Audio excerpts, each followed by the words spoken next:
Good morning class 9 student. और आप कैसे हैं आप सब लोग। तो जैसा कि आप देख रहे हैं, मैंने फर्स्ट वीडियो अपलोड किया जिसमें आपको चैप्टर 1 में एक्सप्लेन कर रही हूँ और अभी वो कंटिन्यू है, अभी वो पूरा नहीं हुआ है। फर्स्ट वीडियो में आपको बेसिक्स मैंने आपके कोशिश करे हैं क्लियर हो जाएं, जिसमें मैंने आपको natural numbers, whole numbers, integers, इन सब के बारे में एक्सप्लेन किया है। और दूसरा जो इम्पॉर्टेंट पार्ट है इस चैप्टर का, रैशनल नंबर भी आपको मैंने क्लियर कर दिया है, एक्चुअली होता क्या है रैशनल नंबर। और फर्स्ट वीडियो में आपको मैंने ये भी बताया है कि रैशनल नंबर किन्हीं भी दो रैशनल नंबर्स के बीच में हम 2 rational numbers, 3 rational numbers and more than 3 rational numbers किस तरह से इजीली इंसर्ट कर सकते हैं। आई होप आपको वो सब क्लियर हो गया होगा और you people are able to do the questions based on that method. So अब हम आगे कंटिन्यू करते हैं। देखिए, मैंने आपको पहले ही बताया कि ये first chapter basically rational numbers पे ही डिपेंड करता है। तो अभी मैं अब जो एक्सप्लेन करूँगी इस वीडियो में, वो देखिए मोस्ट इम्पॉर्टेंट थिंग्स हैं ये, इनको ज़रा ध्यान से सुनिएगा। कैसे एक्सप्लेन किया है मैंने, ट्राई किया अच्छे से एक्सप्लेन करूँ और आपको ये चीज़ें क्लियर हो जाए। इसमें एक तो आपको मैंने बताया है कि टर्मिनेटिंग डेसिमल्स क्या होता है, decimal representation of rational numbers बताया है इसमें, जो इस एक्सरसाइज इस चैप्टर का इम्पॉर्टेंट पार्ट है। डेसिमल रिप्रेजेंटेशन देखिए बेसिकली आप लोग कर चुके हैं, 6-7 स्टैंडर्ड में करा दिया जाता है और आप लोग उससे अवेयर भी हैं। तो एक तो सिंपल डेसिमल रिप्रेजेंटेशंस होते हैं। अब दूसरा ये है कि कुछ रिप्रेजेंटेशन जो होते हैं डेसिमल के, वो अलग तरीके से होते हैं, वो इसमें एक्सप्लेन किए गए हैं। तो एक होता है टर्मिनेटिंग और एक होता है आपका non terminating recurring. Recurring is the most important term. तो टर्मिनेटिंग मीन्स जो होता है वो ऐसा रैशनल नंबर जिनका हम डेसिमल रिप्रेजेंटेशन कर रहे हैं तो लास्ट में 0 रिमाइंडर होता है, तो दैट इज टर्मिनेटिंग। वो चीज़ें ये सब मैंने आपको एक्सप्लेन करी हैं। नॉन टर्मिनेटिंग रेकरिंग में क्या होता है, कुछ ऐसे डेसिमल्स होते हैं जिनमें डिजिट्स रिपीट होने लगती हैं, तो वो डिजिट्स रिपीटेशन ही रेकरिंग कहलाता है। Like 0.333 if it is repeating then it is non terminating recurring, means remainder 0 आएगा ही नहीं, इट विल कंटिन्यू, चलता रहेगा और इसका कोई स्टॉप भी नहीं है, ठीक है, ये रुकेगा नहीं। तो these type of decimal representations are non-terminating recurring decimals। तो यही सब चीज़ें अब इस वीडियो में एक्सप्लेन की है मैंने। और दूसरा जो मैंने इसमें एक्सप्लेनेशन दिया है वो है आपका conversion of recurring decimals in the form of P/Q। Means वापस हम उसको रैशनल नंबर में कैसे कन्वर्ट करेंगे, इसको मैंने समझाया है इस वीडियो में, जो बहुत इम्पॉर्टेंट पार्ट है इस चैप्टर का। इसे ध्यान से देखिएगा और कैसे करते हैं एक एक स्टेप मैंने क्लियर किया है। और अगर आपको नहीं कुछ इसमें समझ आ रहा है तो आप कमेंट कर सकते हैं, तो मैं उसको और अच्छे से एक्सप्लेन कर दूँगी। अदरवाइज़ एक पॉइंट इसमें ट्राई किया है मैंने कि मैं आपको एक्सप्लेन कर दूँ। तो अब आप आगे इसके एक्सप्लेनेशन के वीडियो देखिए जो मैं आगे कंटिन्यू कर रही हूँ और ध्यान से इस चीज़ को समझिए।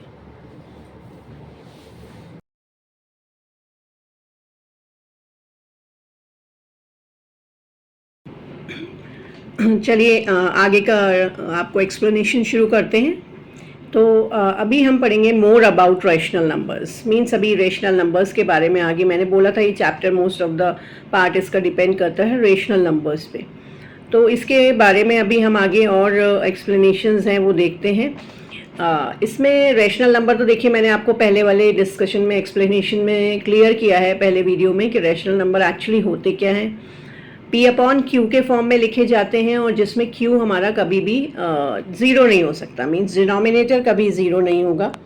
इसमें आगे जो एक्सप्लेन किया गया है वो इसमें हमें एक चीज़ बताई गई है, every rational number is expressible either as terminating और as non terminating recurring decimal. तो इसमें देखिए 2-3 टर्म्स ऐसी आ रही हैं जिनसे आप अवेयर नहीं हैं अभी, जैसे कि टर्मिनेटिंग, नॉन टर्मिनेटिंग, रेकरिंग। ये 2 टर्म्स हैं जिनको अभी आपने नहीं पढ़ा है कभी। तो मैं आपको बताऊंगी टर्मिनेटिंग एक्चुअली होता क्या है। देखिए जैसा कि मैंने आगे ब्रैकेट में भी लिखा है, रिमाइंडर 0। किसी भी रैशनल नंबर को अगर हम डेसिमल रिप्रेजेंटेशन में कर रहे हैं और रिमाइंडर हमें एक्चुअल लास्ट में अल्टीमेटली ज़ीरो मिल जाता है, मीन्स वो आगे कंटिन्यू नहीं हो रहा है, तो वो रैशनल नंबर्स होते हैं टर्मिनेटिंग। ओके, और नॉन टर्मिनेटिंग रेकरिंग, देखिए यहाँ पर सबसे ज़्यादा ध्यान जो देना है वो रेकरिंग पे देना है। नॉन टर्मिनेटिंग से तो आप समझ गए कि रिमाइंडर ज़ीरो नहीं हो रहा होगा, इसका मतलब नॉन टर्मिनेटिंग मीन्स क्या हो गया कि रिमाइंडर तो ज़ीरो नहीं है। अब आई बात रेकरिंग की। रेकरिंग मीन्स क्या होता है? Recurring means repeating. एक स्टेज ऐसी आती है कि हमारा जो क्वेश्चन होता है, क्वेश्चन के जो डिजिट्स होते हैं वो रिपीट होने शुरू हो जाते हैं। ओके, तो इस तरह के जो रैशनल नंबर्स होते हैं जिनको हम डेसिमल में कन्वर्ट करते हैं और वहाँ पर रेकरिंग मीन्स रिपीटेशन शुरू हो जाता है, वो होते हैं आपके non terminating recurring rationals. Okay, तो रैशनल नंबर या तो टर्मिनेटिंग होंगे या नॉन टर्मिनेटिंग रेकरिंग होंगे ही होंगे। ठीक है, और फिर जैसे मैं एक एग्जांपल देती हूँ, 0.434, देन अगेन 434, 434, ये इस तरह से रिपीटेशन चल रहा है डिजिट्स का, तो ये हो गया नॉन टर्मिनेटिंग रेकरिंग डेसिमल्स। आगे हम एग्जांपल्स के थ्रू समझेंगे। तो इसमें जो इसमें सेकेंड पॉइंट जो एक्सप्लेन किया गया वो ये है कि नंबर जिसका डेसिमल रिप्रेजेंटेशन टर्मिनेटिंग है या नॉन टर्मिनेटिंग रेकरिंग है तो वो ऑब्वियसली रैशनल नंबर ही है। ओके, तो अभी हम एग्जाम्पल से समझते हैं। पहला मैंने एग्जाम्पल लिया है आपका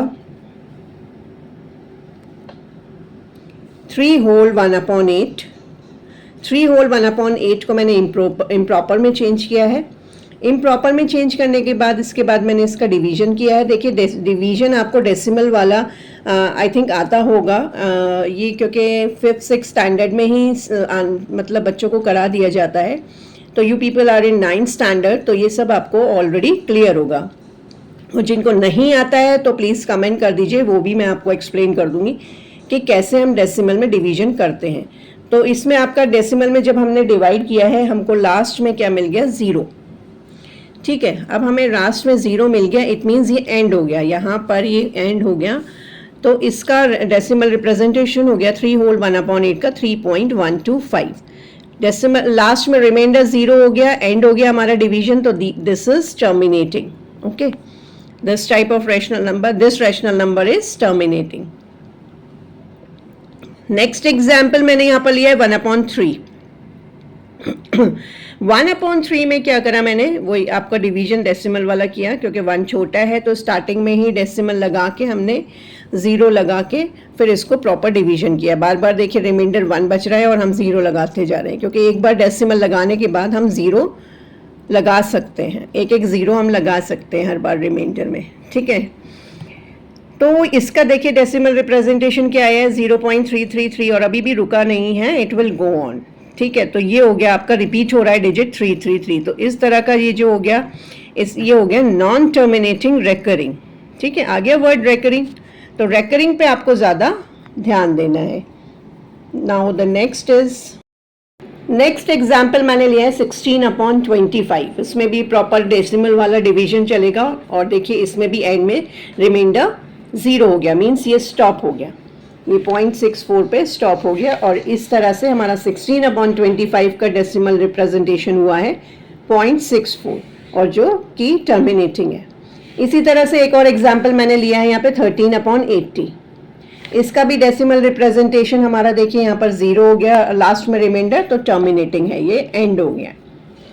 तो इस तरह से जहाँ पर आपको मैंने दिखाया कि डिजिट्स रिपीट हो रही हैं वो नॉन टर्मिनेटिंग रेकरिंग हो गया, और जहाँ रिमाइंडर 0 आ रहा है दैट इज टर्मिनेटिंग।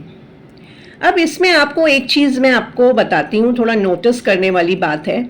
देखिए ध्यान दीजिएगा, इसका डिनोमिनेटर क्या है?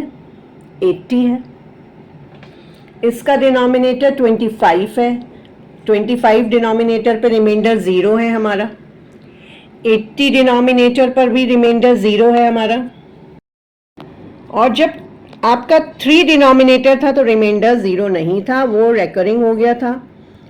और जहाँ डिनोमिनेटर 8 है वहाँ पर भी आपको क्या मिला था? रिमाइंडर 0 मिला था, मीन्स वो भी टर्मिनेटिंग था। तो इसमें मैं आपको देखिए क्या नोटिस कराना चाह रही हूँ, इसमें मैं आपको एक चीज़ बताना ये चाह रही हूँ कि जिन भी रैशनल नंबर्स के डिनोमिनेटर 2 से डिविजिबल हैं या 5 से डिविजिबल हैं या 2 और 5 दोनों से डिविजिबल हैं तो वो टर्मिनेटिंग होंगे। ठीक है, अगर आप उसको डिवाइड नहीं कर रहे हो तो आप वैसे भी पहचान सकते हो कि ये टर्मिनेटिंग है या नॉन टर्मिनेटिंग है। देखिए 8 है, 8 कंप्लीटली 2 से डिविजिबल है तो ये आपका टर्मिनेटिंग होंगे। ठीक है, 3 ना तो 2 से डिविजिबल है ना ही 5 से डिविजिबल है तो ये टर्मिनेटिंग नहीं है, नॉन टर्मिनेटिंग रेकरिंग है।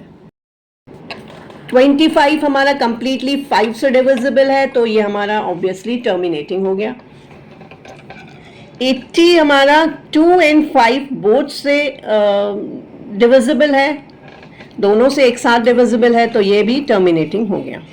तो कहने का मतलब ये है कि a rational number p upon q can be expressed as terminating if factors of q, that is denominator, must be multiple of 2 or 5 or 2 and 5 both।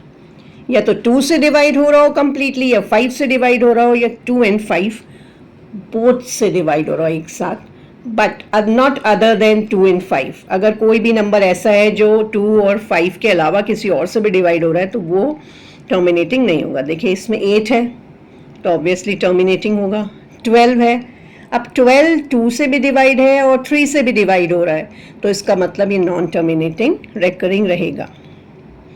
100 है, 100 तो 2 से भी डिवाइड हो रहा है और 5 से भी डिवाइड हो रहा है तो ये टर्मिनेटिंग है डेफिनेटली। 11 ना तो 5 से डिवाइड हो रहा है ना 2 से डिवाइड हो रहा है तो ये आपको नॉन टर्मिनेटिंग रेकरिंग ही मिलेगा। ओके, तो ये आपका टर्मिनेटिंग नॉन टर्मिनेटिंग मैंने आपको एक्सप्लेन करा है। आई होप ये आपको अच्छे से क्लियर हुआ होगा। तो इसी के साथ मैं आपको और आगे लेके चलती हूँ। एनसीईआरटी में 1.3 एक्सरसाइज में क्वेश्चन नंबर 2 है जिसमें आपको 1/7 की वैल्यू गिवन है 0.142857 and they are asking the value of 2/7, 3/7, 4/7, 5/7 and 6/7। तो instead of doing the division again and again के 2 को हम 7 से डिवाइड करें और आंसर हमें मिले, फिर 3 को डिवाइड करें, तो the get the simple way 2/7 को we can write 2 into 1/7। Okay, 2/7 को हमने क्या लिखा है 2 into 1/7। ओके, और 1/7 की वैल्यू हमें ऑलरेडी गिवन है, उसको हम 2 से मल्टीप्लाई कर देंगे तो then we will get the exact answer. Okay, similarly 3/7 को हमने 3 into 1/7 लिखा, 1/7 की वैल्यू 3 से मल्टीप्लाई करी और हमें एग्जैक्ट आंसर मिल गया। 4/7 को हमने 4 into 1/7 लिखा and then we will get the answer by multiplying 1/7 value by 4। Similarly with 5/7 and with 6/7. So instead of doing the division again and again, we will do this method, okay, and make the calculation easy. Okay, अब आगे बढ़ते हैं। अब मैं आपको जो explain करूंगी most important part of this chapter, conversion of recurring decimal in the form of p/q। Decimal representation जो रेकरिंग वाले होते हैं उनको हमें p/q के फॉर्म में कैसे कन्वर्ट करना है। देखिए टर्मिनेटिंग वाले तो जैसे सपोज करिए ये 0.64 की बात करती हूँ मैं और इसको हमें p/q के फॉर्म में करना है, तो दिस इज तो वेरी सिंपल कि 64/100 कर दें और फिर उसको सिंपल फॉर्म में लिख दें, मीन्स सिंपलेस्ट फॉर्म में लिख दें कट करके, तो वो हमारा p/q का फॉर्म हो जाएगा। बट बात करते हैं रेकरिंग वाले की, जैसे ये 0 रेकरिंग मीन्स रिपीटिंग वाला, तो रिपीटिंग नंबर्स को हम बार लगा देते हैं, बार बार शो कर रहा है कि हमारा 3 बार बार रिपीट हो रहा है और कोई एंड नहीं है इसका। ओके, तो इसे हम p/q के फॉर्म में कैसे कन्वर्ट करेंगे वो मैं आपको यहाँ पे एक्सप्लेन करने जा रही हूँ। Let x is equals to 0.3। सबसे पहले हमने लिख लिया x को इसके 0.3 बार के बराबर x ले लिया। फिर हमने लिखा कि x ये 0.3 बार का मतलब हुआ क्या, 0.333 एंड सो ऑन, कोई लिमिट नहीं, आप 4 बार 5 बार 6 बार कितनी बार भी लिख सकते हो। ठीक है, अब क्या करना है हमको, इसको मैंने इक्वेशन 1 लिख दिया। ओके, अब हमने क्या करना है, हमने ये देखना है कि हमारे कितने डिजिट्स पे बार है, मीन्स कितने डिजिट्स हमारे रिपीट हो रहे हैं, ओनली 1। एक ही डिजिट रिपीट हो रहा है तो हमने क्या करना है, जितने डिजिट्स रिपीट होते हैं उतने 10 की पावर से हम इस इक्वेशन को मल्टीप्लाई करते हैं। अभी यहाँ पर हमारा एक ही डिजिट रिपीट हो रहा है तो हम 10 से ही इस इक्वेशन को मल्टीप्लाई करेंगे। तो वही मैंने यहाँ लिखा है, मल्टीप्लाइंग इक्वेशन 1 बाय 10। ओके, जब हम इक्वेशन को मल्टीप्लाई करेंगे 10 से तो हमें मिलेगा यहाँ पर 10x, और जैसे ही हम 10 से मल्टीप्लाई करते हैं तो हमारा एक डिजिट लेफ्ट साइड में मूव हो जाता है, only 1 as per the number of zeros. जितने नंबर ऑफ जीरोज होते हैं उतने डिजिट्स हमारे लेफ्ट साइड में मूव हो जाते हैं। तो हमारे पास अभी नंबर ऑफ 0 1 है, मीन्स 10 है, तो एक ही डिजिट हमारी इधर पॉइंट के इधर मूव होगी। अब इसको मैंने इक्वेशन 2 लिखा है। ओके, अब हमारा क्या करना है, हमारा जो लास्ट सेक्शन है उसमें हमें क्या करना है, इक्वेशन 2 में से, इस वाली इक्वेशन में से इस वाली इक्वेशन को सब्ट्रैक्ट करना है। मीन्स ये ऊपर लिखना है, ये नीचे लिखना है और माइनस कर देना है। तो वही मैंने यहाँ लिखा है कि सब्ट्रैक्टिंग इक्वेशन 1 फ्रॉम इक्वेशन 2। तो इस तरह से मैंने ये सब्ट्रैक्ट किया है और मुझे आंसर मिला है। देखिए 10x में से x गया तो 9x, और यहाँ 3 में से 0 मीन्स आपको पता है यहाँ पे 3 हुआ और यहाँ सब 0 हो गया। तो क्या मिला मुझे, 9x is equals to 3। 9x is equals to 3 का मतलब हो गया x इज इक्वल्स टू 3/9। ठीक है, x इज इक्वल्स टू 3/9, इसको हमने कैंसिल करा तो हमें आंसर मिला 1/3। तो 0.3 बार का वैल्यू हो गया 1/3। ओके, अब मैं आपको एक इजी डायरेक्ट मेथड भी समझा देती हूँ कि जैसे कितने डिजिट पर भी बार होता है, जितने डिजिट पर भी बार होगा उतने 9 डिनोमिनेटर में आ जाते हैं। एक डिजिट पे बार था तो एक 9 हमारा डिनोमिनेटर में आ गया और ऊपर वो डिजिट आ गई। ठीक है, तो सपोज करिए 0.4 बार होता तो आंसर हो जाता 4/9।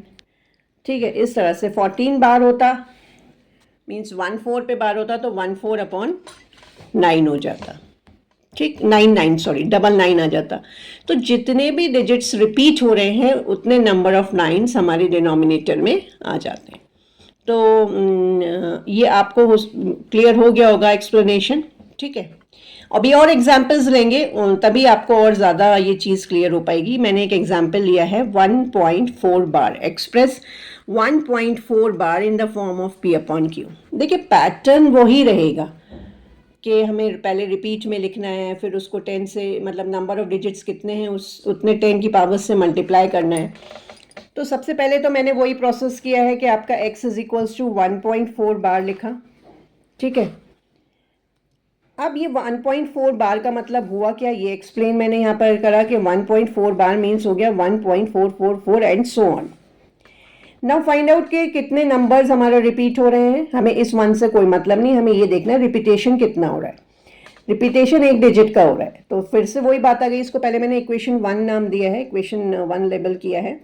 तो इस इक्वेशन 1 को मुझे किससे मल्टीप्लाई करना पड़ेगा, एक ही डिजिट रिपीट हो रही है 10 से मल्टीप्लाई करना पड़ेगा। तो मल्टीप्लाइंग इक्वेशन 1 बाय 10। ठीक है, 10 से मल्टीप्लाई करते ही हमारा ये जो 4 है, एक डिजिट हमारी लेफ्ट साइड में मूव हो गई, अब वो 1 के साथ इंक्लूडेड हो गई। ठीक है, और ये मिल गया मुझे 10x एंड ये बन गया आपका 14.444 एंड सो ऑन। फिर से वही सेम प्रोसेस रहेगा कि इस इक्वेशन 2 को, मैंने किसी इक्वेशन 2 लिखा है, इक्वेशन 2 में से इक्वेशन 1 को हमें सब्ट्रैक्ट करना है। ठीक है, तो वही मैंने यहाँ लिखा है subtracting equation 1 from equation 2। Equation 2 ऊपर लिखेंगे और इक्वेशन 1 नीचे लिखेंगे और सब्ट्रैक्ट कर देंगे। देखिए हमें मिला 9x। ठीक है, 9x इज इक्वल्स टू 13।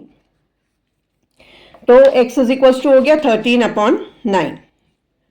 ठीक है, देखिए यहां पर भी एक ही डिजिट रिपीट हो रहा था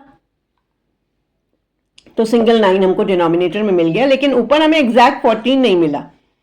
उसका रीजन है कि ये जो एक्स्ट्रा नंबर था हमारा 1.4 बार के साथ, ये 14 में से माइनस हो जाएगा। जितना भी एक्स्ट्रा होता है वो 14 में से माइनस हो जाता है। ठीक है, अब ये हो गया आपका 13/9 मीन्स 1.4 बार की वैल्यू आ गई 13/9। तो इसको हम डायरेक्टली भी कर सकते थे के नीचे तो हमें नंबर ऑफ 9 डिनोमिनेटर में पता है कि एक ही डिजिट पे बार है तो एक ही 9 आएगा। ओके, और ऊपर क्या होगा, पूरा नंबर होगा 14, 14 में से ये एक्स्ट्रा 1 जो है माइनस हो जाएगा, मीन्स ये 14 में से हमारा ये एक्स्ट्रा वाला 1 माइनस होकर 13/9 आ जाएगा। तो ये हो गया आपका 1.4 बार का। एक एग्जाम्पल और लेकर आई हूं मैं आपके सामने, express 0.57 bar in the form of P/Q। Same process, x is equals to 57 bar लिखा हमने। अब x इज इक्वल्स टू क्या रिपीट हो रहा है उसे बार बार रिपीट किया, 57 57 57 एंड सो ऑन, और इसे हमने इक्वेशन 1 लिखा। अब देखने वाली बात यह है कि कितने डिजिट्स रिपीट हो रहे हैं, 2 डिजिट्स रिपीट हो रहे हैं, तो यहाँ पर 10 से मल्टीप्लाई नहीं होगा, यहाँ पर होगा 100 से मल्टीप्लाई।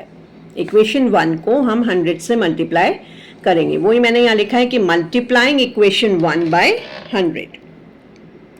जब मैंने इसे 100 से मल्टीप्लाई करा तो ये मेरा बन गया 100x। ओके, एंड यहाँ से मेरे 2 डिजिट्स मूव हो गए लेफ्ट साइड में, क्योंकि मैं नंबर ऑफ जीरोस जितने होते हैं उतने डिजिट्स मूव होते हैं, तो यहाँ पर 2 डिजिट जो हैं वो इस साइड में लेफ्ट साइड में मूव हो गए। तो ये बन गया हमारा 100x इज इक्वल्स टू 57.575757। तो ये भी चीज़ आपको पता होना चाहिए कि पॉइंट के बाद नंबर्स एक साथ नहीं पढ़े जाते हैं, सब डिजिट्स अलग अलग पढ़ी जाती हैं, ठीक है। नहीं तो कुछ बच्चे इसको पढ़ते 57.5757 and this is absolutely wrong way. Okay, तो ये हो जाएगा आपका 57.575757। फिर से वही प्रोसेस, अल्टीमेटली हमें सब्ट्रैक्ट करना होता है, तो इक्वेशन 2 में से इक्वेशन 1 को हमने सब्ट्रैक्ट किया, ये हमें मिल गया 99 is equals to 57, then x is equals to 57/99। देखिए फिर से आपको मैंने वही बताया था, जो कि डिनोमिनेटर में नंबर ऑफ 9s उतने ही आते हैं जितने नंबर्स पे बार होता है, ठीक है। तो ये आपका हो गया 57/99। आई होप ये आपको क्लियर हो गया होगा। 2 डिजिट्स वाला भी मैंने आपको एक्सप्लेन कर दिया। आगे बढ़ते हैं, एक और एग्जाम्पल मैं आपको एक्सप्लेन करती हूँ, वो है आपका थोड़ा सा डिफरेंट है। Express 0.3178 bar in the form of P/Q। Now look here, यहाँ पर थोड़ा सा चेंजेस ये है कि 3 पर बार नहीं है, 3 इज नॉट रिपीटिंग। रिपीट क्या हो रहा है, 178 178। तो प्रोसेस तो स्टार्ट वहीं से करेंगे कि let x is equals to 0.3178। लेकिन देखिए मैं आपको एक चीज़ क्लियर कर दूं कि हम जब P/Q के फॉर्म में कन्वर्ट करते हैं तो हमारा जो स्टैंडर्ड फॉर्म होता है वो ये होता है कि पॉइंट के बाद हमें सिर्फ रिपीट वाले डिजिट्स ही चाहिए होते हैं। लेकिन यहाँ तो एक 3 ऐसा आ रहा है जो रिपीट नहीं हो रहा है, तो उसका क्या करें, उसे हमें रिमूव करना पड़ेगा। तो रिमूव करने का मतलब ये बिल्कुल नहीं है कि हम 3 लिखेंगे ही नहीं। रिमूव हमें ऐसे करना है कि हमारा 3 जो है वो हमारा इधर लेफ्ट साइड में आ जाए।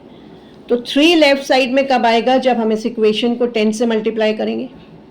अभी सिर्फ हम 10 से ही करेंगे क्योंकि हमें रिपीट वाली डिजिट्स इधर नहीं लाने। अभी जो हमें लाना है वो एक्स्ट्रा वाला डिजिट उठा के लाना है। फर्स्ट स्टेप में ऐसे क्वेश्चंस में जो भी एक्स्ट्रा होता है रिपीट वाले डिजिट्स के साथ, उन्हें रिमूव करना होता है सबसे पहले, ठीक है। तो हमने इस इक्वेशन 1 को 10 से मल्टीप्लाई किया। जैसे ही 10 से मल्टीप्लाई किया, ये हो गया 10x, और ये 3 आपका उठ के इस साइड में आ गया, और यहाँ पर रिपीटेशन जिसका चल रहा है रिपीट होता रहेगा, और ये हो गई आपकी इक्वेशन 2। अब ये हमें स्टैंडर्ड फॉर्म मिल गया। अब हमारा वर्किंग जो शुरू होगा वो यहाँ से शुरू होगा। अब हमें इस इक्वेशन से कोई मतलब, इस फर्स्ट इक्वेशन से हमें कोई मतलब नहीं है। अब हमारा जो वर्किंग शुरू होगा वो इससे शुरू होगा, ठीक है। ये हमारी स्टैंडर्ड फॉर्म की इक्वेशन आ गई। अब देखिए नंबर ऑफ डिजिट्स कितने रिपीट हो रहे हैं। नंबर ऑफ डिजिट्स रिपीट हो रहे हैं 3। तो इट मीन्स इस इक्वेशन को, इस सेकेंड इक्वेशन को हमें 1000 से मल्टीप्लाई करना पड़ेगा। ओके, 1000 से मल्टीप्लाई करने के बाद हमें क्या होगा, ये 10,000 मिल जाएगा, ठीक है।